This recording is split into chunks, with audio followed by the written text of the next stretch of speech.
সমস্ত শুকরিয়া জ্ঞাপন করছি রব্বে করিমের শাহী দরবারে, যিনি আমাদেরকে আজকে পবিত্র জুমার দিবসে জুমার সালাত আদায় করবার উদ্দেশ্যে মসজিদ পর্যন্ত আসার বসার সুযোগ এবং তৌফিক দিয়েছেন।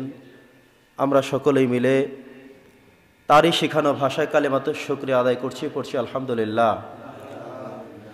সম্মানিত উপস্থিতি, প্রফেট সিরিজের নবী রাসূলদের ধারাবাহিক জীবনী আলোচনা করবার আজকে সর্বশেষ ২৪তম পর্বে আমরা জানব হযরতে ঈসা আলাইহিস সালামের জীবন সংক্রান্ত বিষয়গুলো। হযরতে ঈসা আলাইহিস সালাম এই পৃথিবীর বনী ইসরাঈলদের জন্য সর্বশেষ নবী এবং রাসূল। চারজন নবীকে আল্লাহ সুবহানাহু ওয়া তাআলা উলুল আজমি মিনার রুসুলের খেতাব দিয়েছেন, মর্যাদায় ভূষিত করেছেন। তন্মধ্যে অন্যতম হলো হযরতে ঈসা আলাইহিস সালাম। এই পাঁচজন হলো হযরতে নূহ আলাইহিস সালাম, হযরতে ইব্রাহিম আলাইহিস সালাম, হযরতে মূসা আলাইহিস সালাম, হযরতে ঈসা আলাইহিস সালাম এবং হযরতে মুহাম্মদুর রাসূলুল্লাহ সাল্লাল্লাহু আলাইহি ওয়াসাল্লাম। তো আজকে এই প্রফেট সিরিজের সর্বশেষ জীবনী হিসেবে আমরা আজকে জানবো হযরতে ঈসা আলাইহিস সালামের জীবনী। ওনার জীবনের মধ্যে অনেক গুরুত্বপূর্ণ কতগুলো বিষয় রয়েছে যেগুলো আমাদের জানবার এবং শিখবার রয়েছে। বনী ইসরাঈলদের কাছে যে সমস্ত নবী রাসূলরা দাওয়াত নিয়ে গিয়েছেন তন্মধ্যে উনি হচ্ছেন সর্বশেষ। ওনার পরে নবী মুহাম্মদুর রাসূলুল্লাহ সাল্লাল্লাহু আলাইহি সাল্লাম পর্যন্ত আর কোনো নবী রাসূল মধ্যখানে আর ছিল না। সম্মানিত উপস্থিতি, আসমানি গ্রন্থের গুরুত্বপূর্ণ চারটি গ্রন্থের একটি হলো ইনজিল। এই ইনজিল কিতাব নাজিল হয়েছিল হযরতে ঈসা আলাইহিস সালামের উপরে। হযরতে ঈসা আলাইহিস সালাম ছিলেন হযরতে মারইয়াম আলাইহিস সালামের একমাত্র পুত্র সন্তান এবং এই পৃথিবীতে একজন মানুষ কেবলমাত্র পৃথিবীতে আগমন করেছেন বাবা ছাড়া, তিনি হলেন হযরত ঈসা আলাইহিস সালাম। তিনি শুধু তার মা হযরতে মারইয়াম আলাইহিস সালামের মাধ্যমে এসেছেন, তার কোনো বাবা ছিল না। আদম আলাইহিস সালামকে আল্লাহ তাআলা যেভাবে বাবা মা ছাড়াই পৃথিবীতে পাঠালেন, সৃষ্টি করলেন, ঠিক আরেকটি লেভেলে হযরতে ঈসা আলাইহিস সালামের জন্যও আরেকটি গুরুত্বপূর্ণ বিষয় হলো আল্লাহ তাআলা তাকে দুনিয়াতে প্রেরণ করেছেন পিতা ছাড়া শুধু মায়ের মাধ্যমেই। সুবহানাল্লাহ। সম্মানিত উপস্থিতি, হযরতে ঈসা আলাইহিস সালাম এমন একজন পয়গম্বর ছিলেন যার জন্ম এবং মৃত্যু দুটোই ছিল অলৌকিক, দুটোই ছিল মিরাকেল, দুটি ছিল এমন একটি অবস্থা যে দুটোই নিয়ে মানুষের কাছে আশ্চর্যিত হতে হয়েছে। সব মানুষ অবাক হয়েছে, বিস্মিত হয়েছে যে এ কেমন করে হতে পারে। মানুষ চিন্তাই করতে পারে না যে একজন সন্তান ভেবে জন্মগ্রহণ করতে পারে পিতা ছাড়া। এটা আল্লাহ তাআলা দেখিয়ে দিয়েছেন।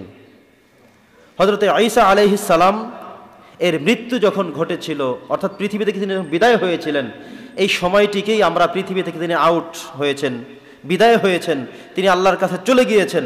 এই সময়টা একটি মিরাকেল, মানুষের কাছে আশ্চর্যিত মুআজিজার মতো হয়ে আছে। মানুষ জানেই না যে তার কি পরিস্থিতি হয়েছিল শেষমেশ, কিন্তু যেটির সমাধান আল্লাহ তাআলা পবিত্র কালামুল্লাহ হাকিমের মধ্যে দিয়েছেন। আলহামদুলিল্লাহ পড়েন। সম্মানিত উপস্থিতি, নবী করিম সাল্লাল্লাহু আলাইহি ওয়াসাল্লাম জন্মগ্রহণ করার আগে ঈসা আলাইহিস সালামের জীবনের এই দুইটার মধ্যে প্রায় 1000 বছরের একটি ব্যবধান ছিল, এর মধ্যে আর কেউ ছিল না। ঈসা আলাইহিস সালামকে আল্লাহ সুবহানাহু ওয়া তাআলা এমন কিছু মিরাকেল দিয়েছেন, এমন কিছু মুআজিজা দিয়েছেন যেগুলো নিয়ে আমরা আলোচনা করব। সবচেয়ে শ্রেষ্ঠতম একটি বিষয় ছিল তিনি তার মায়ের কোলে বসে কথা বলেছিলেন। আর কোনো মানুষ, আর কোনো নবী কিংবা রাসূল জন্মগ্রহণ করার পরে মায়ের কোলে বসে এভাবে করে স্পষ্ট করে মানুষের উদ্দেশ্যে, জাতির উদ্দেশ্যে, তার সম্প্রদায়ের উদ্দেশ্যে কথা বলেছেন এমন আর কারো জন্যই হয়নি। সুবহানাল্লাহ। তো উনি অন্যান্য নবী রাসূলদের মধ্যে সম্পূর্ণই ছিলেন পৃথক এবং সম্পূর্ণই ছিলেন আলাদা। প্রিয় উপস্থিতি, আল্লাহ সুবহানাহু ওয়া তাআলা হযরতে ঈসা আলাইহিস সালামকে উঠিয়ে চতুর্থ আসমানে রেখেছেন। আমরা সেই ইতিহাস পবিত্র কোরআনুল হাকিমের মধ্য দিয়ে জানব এবং এর মাধ্যমে আমরা স্পষ্ট বিষয়গুলো আমাদের সমাধান আমরা নিয়ে নেব ইনশাআল্লাহ। তো কিয়ামতের পূর্বে আবারও আল্লাহ তাআলা ঈসা নবীকে পৃথিবীতে পাঠাবেন। তিনি আসবেন দাজ্জালকে নিধন করতে, ইয়াজুজ মাজুজকে নিধন করতে, পৃথিবীতে ইসলাম কায়েম করতে, নবীজির ইমারত আবারও করতে, এই পৃথিবীতে 100% মুসলিম পৃথিবীতে থাকবে এমন একটি পরিস্থিতি তৈরি করবার জন্য তিনি আবারও কিয়ামতের পূর্ব মুহূর্তে আসবেন। এই পৃথিবীতে একজন নবী শুধুমাত্র এখনো জীবিত রয়েছেন, যার এখনো মৃত্যু ঘটেনি, যিনি এখনো একবারও ইন্তেকাল করেননি, এমন শুধুমাত্র একজন নবী আছেন। তিনি হলেন হযরতে ঈসা আলাইহিস সালাম। আল্লাহ তাআলা তাকে পৃথিবীতে পাঠিয়েছেন। 40 বছর পর্যন্ত তিনি পৃথিবীতে ছিলেন। নির্ধারিত সময় আল্লাহ তাআলা তাকে উঠিয়ে নিয়ে চতুর্থ আসমানে রেখে দিয়েছেন। এই ইতিহাসগুলো ইনশাআল্লাহ আমরা কোরআনের আয়নায় শুনব। আবারও কিয়ামত পর্যন্ত তিনি সেই আগের মতো করেই পৃথিবীতে ফিরে আসবেন।